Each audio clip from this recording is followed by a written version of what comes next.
My wife and I did not communicate for about a week because of a quarrel over nothing, of course, and we slept apart. The enjoyment of family life was deprived for the duration of our quarrel. After 2 weeks, to my surprise, my wife herself came to apologize. We discussed the situation and the relationship. Everything became good again. My wife and I started living together again.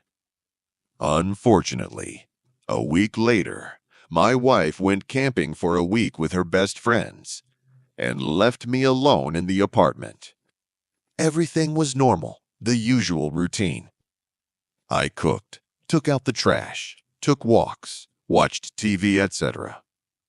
I also noticed that new neighbors had moved in downstairs. At least something good was happening. The new neighbors turned out to be pretty quiet. I hadn't even seen anyone for 2 days. Well, it's none of my business, I thought, and didn't pay much attention to it. After all, everyone has their own life. After a day of thinking about who my neighbors were, I started noticing an attractive girl on the street, in the entryway, in the nearest store, and so on. It turned out that this girl was a new neighbor, and she was always so quiet. Apparently, she lived alone. One day, when I went out to smoke on the shared balcony, the neighbor girl came out there as well. This was my chance to get to know her better. "Hello. You've just moved in. How's it going?" our neighbor asked.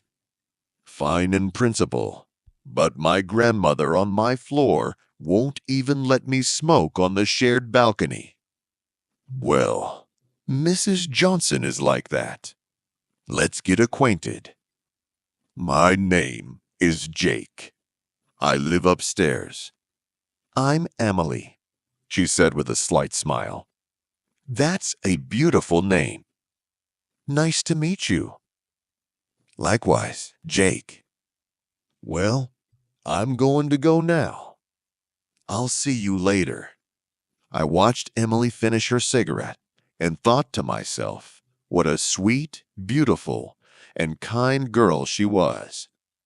But I immediately put those thoughts out of my mind because I had a wife I loved, and those thoughts had to go. I went back to the house and went to sleep. The next day, when I got home from work, Emily and I crossed paths again. She was wearing a miniskirt and a tank top. It was a hot summer outside, so she was dressed lightly, but I didn't pay much attention to it. Later, as I was sitting in the kitchen, I heard a knock on the door. Opening it, I saw Emily in her homemade clothes. "Is something wrong?" I asked. "Hey, Jake, can you give me a hand?" "I can't put my closet together." "Sure, I'll help you. Come on." With a smile, Emily led me to her apartment as I waited for help. Once inside her apartment, I took off my shoes and walked into a room where a box of closet space stood. I figured she lived alone, had no one to help her, and that's why it was so quiet. Emily said, "You see what's going on?" "I'm going to go take a shower." She left, and I started unpacking the closet and reading the instructions. A few minutes later, Emily came out in her robe, walked over to me, and gently touched my shoulder. "Take a little breather." "The closet isn't going anywhere," she said. Something strange was happening: frequent breathing, slight shivering, and a blush. Emily, smiling, came over and enclosed me in a heated kiss. And I didn't even mind.